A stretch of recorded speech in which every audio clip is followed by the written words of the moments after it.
hiking hindi lang naman siya para sa may mga pinagdadaanan. Pero rin siya sa mga taong pagod na sa life, pagod na sa routine, at gusto lang magpakapagod. Kapag pagod ka at nandun ka sa outside your comfort zone, mas re-refresh yung mind mo dahil you're just with nature, wala kang iniisip kundi ano ba yung kasunod mong tatapakan, kagaya right now. Nag-hike kami, hindi namin kailangan ng rason. Minsan, gusto lang namin ng kumawala sa comfort zone na paulit-ulit na routine. Walang masamang magpakapagod. Ang masama, yung nandyan ka lang sa kinaupuan mo ngayon.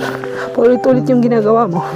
And don't do something new. Kasi dito, dahil makukuhang experience. Mga experience na hindi mapapantayan ng pera. Yung mga kaibigan ko, ini-invite na ako sa kasal nila. Pero ako, iniisip ko lang kung mabubuhay ba ako sa kasunod kong tapak ngayon. Wow. Slowly.